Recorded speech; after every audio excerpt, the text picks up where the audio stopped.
फरीदकोट। ਉਹ ਆਪਣੇ ਫੌਜੀ ਮਾਰਨ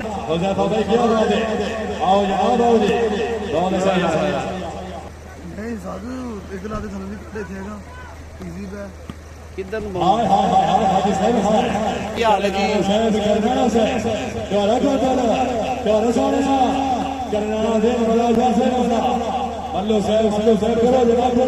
जी उमर भाई बहुत शुक्रिया। बाकी सभी दोस्त भी तो किसने गाली निकाली है बता दें जी।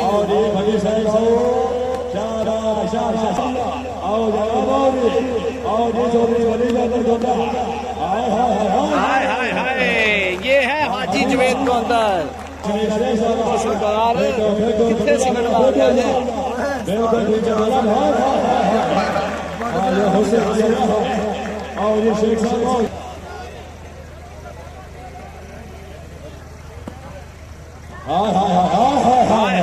इसको कहते बोलिया सी हमसे बदल गया है वो निगाहें तो क्या हुआ।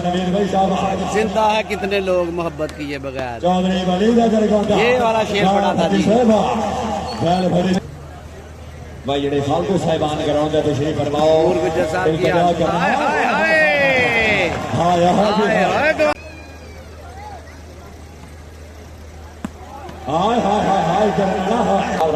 बाबा ग्रामाद नमा साहब रास्ता कर शाबाश जनाले शाबाश शाबाश शाबाश आओ जनाब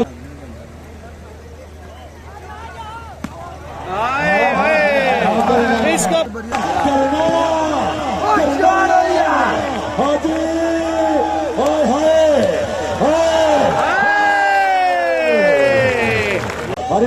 इकबाल गोंदा जैद मदार करनाना करनाना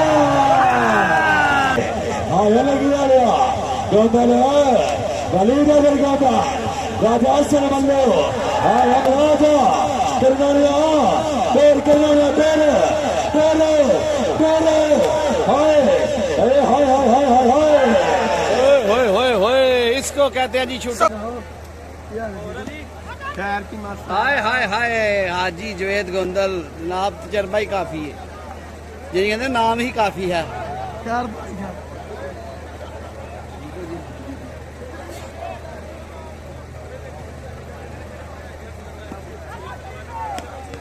होए होए होए होए आयो पट्टी हाय